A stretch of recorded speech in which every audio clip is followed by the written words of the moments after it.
Do you think that the South African government's racial policy is right? I really do, because we cannot mix with the lower nations at the moment, unless they are cultivated and educated and so on.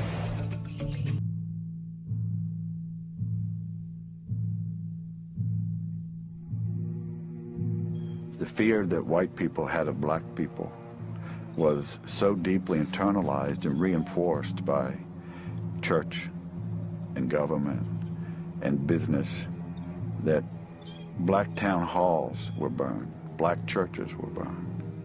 And if a black man defended himself against the aggressor, against a white man, not only could he be killed, but his family could be killed. He might be subjected to hours of torture. In some cases, more than one, a black man was tied on a log and burned from his feet up so that an extensive crowd of people could take pleasure out of the screams and the horror. At his home near Savannah, Georgia, James Allen has collected a photographic record of racial violence in the South.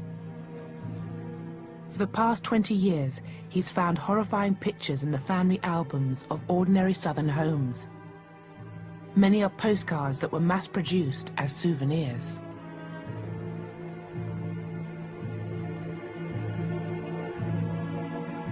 Some of these images were printed in the tens of thousands and sold for a dime or $1 a piece. Some of the postcards tell you where to write and the discounts you'll get if you buy 1, 10, or 100.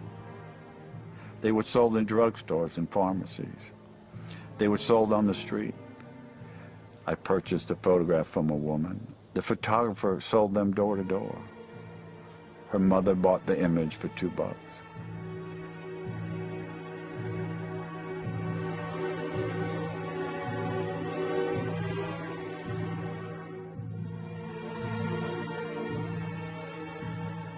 A murder that is of particular interest to me was of a 17-year-old boy by the name of Jess Washington in Waco, Texas, in 1916.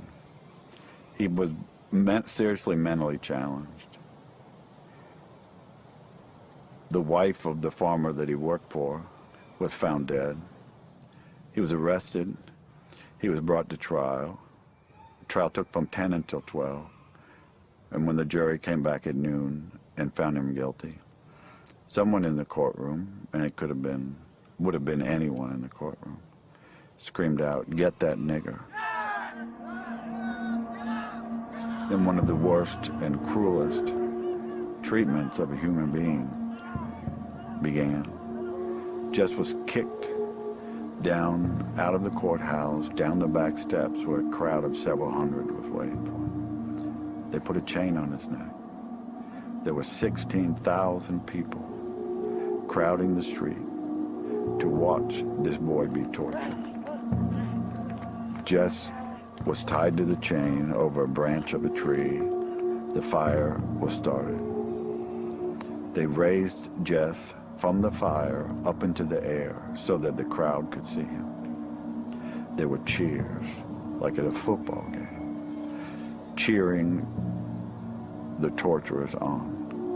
When Jess tried to climb up the chains, hand by hand, they cut his fingers off one by one so that all he could do was slap at the chain. They lowered him back down in the fire. A man came up and castrated him. Another man kept a pole so that he couldn't crawl out of the fire. And time and again, they pulled him up to keep him from dying so that the crowd could be satisfied, until he finally died.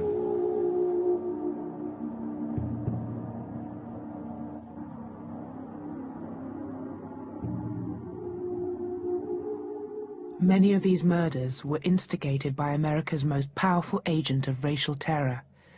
At its peak, the Ku Klux Klan had up to 5 million members. An average of 2 lynchings every week resulted. The Klan was just one source of racial violence. Scores of black Americans were killed during the Red Summer riots of 1919. More bloodshed followed 2 years later in Tulsa, Oklahoma. Over 300 people were killed and thousands were left homeless after envious white people attacked the city's most prosperous black community. Much of this history of racial violence has been erased from public memory.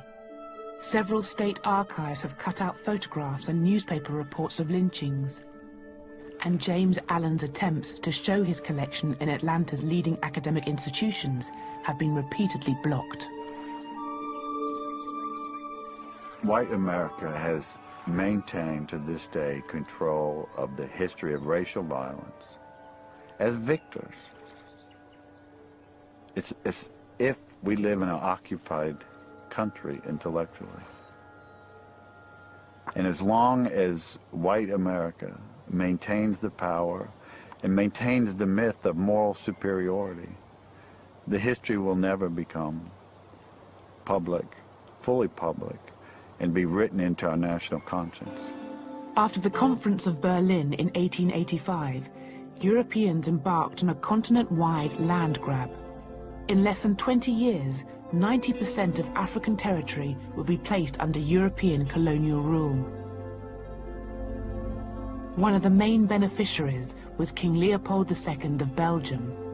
Aware of the vast fortune to be made, he persuaded Europe's powers to recognize his sovereignty over one of Africa's largest regions, the Congo. Here was this man who became King of Belgium in 1865 at the age of 30. Enormously shrewd, enormously greedy, enormously ambitious, and with an absolutely brilliant sense of public relations. He hired the explorer Henry Morton Stanley, the man who found Livingstone, to go to the Congo and essentially stake out this huge territory for him. Leopold got first the United States and then all the major nations of Western Europe to ratify his seizure of this enormous territory in the center of the continent. First, Leopold created a smokescreen, claiming that he wished to educate a savage people.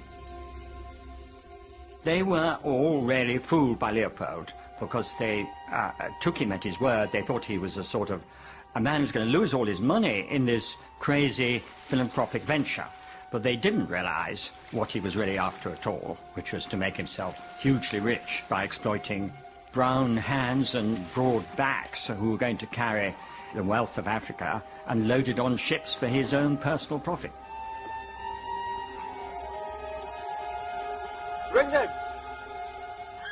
Extreme violence was employed to impose Leopold's dominion.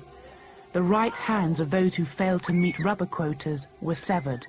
Even young children were not spared. In 1896, a German newspaper reported that 1,308 hands had been gathered in one day. Leopold created a 90,000-strong army to enforce his rule. One of his lieutenants wrote, "Only the whip can civilize the black."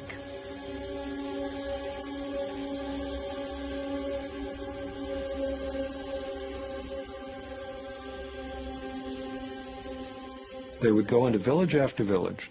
The army would seize the women of the village and hold them hostage in order to force the men of each village to go into the forest and gather a monthly quota of wild rubber. And they did this for about 20 years. And you can just very easily imagine if you have a village where the women are all being held hostage, the men are all in the forest as forced laborers for several weeks out of each month. There's nobody to plant and harvest food, to go hunting, to go fishing, to do all the normal things through which a community feeds itself.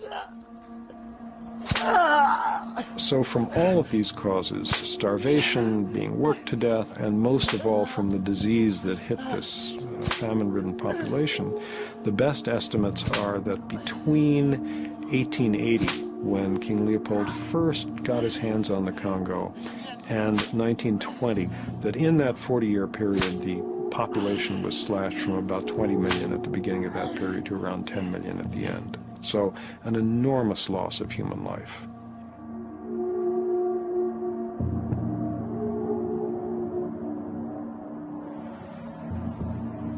Huge building projects throughout Belgium were funded by Leopold's wealth to celebrate his reign.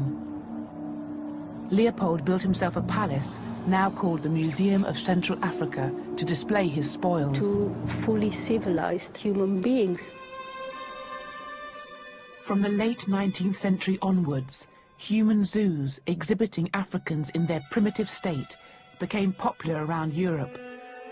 One of the first was housed in the grounds of Leopold's museum. The Africans were put on display so people could go and see them in very much the same way that they could look at, say, caged animals in a zoo, and their reactions were also very similar. There were notices saying that people were not allowed to throw peanuts at the Africans because that was what they did. This museum is also, in a very real sense, the only monument to Belgian colonial history left in this country. So if we dismantle the museum,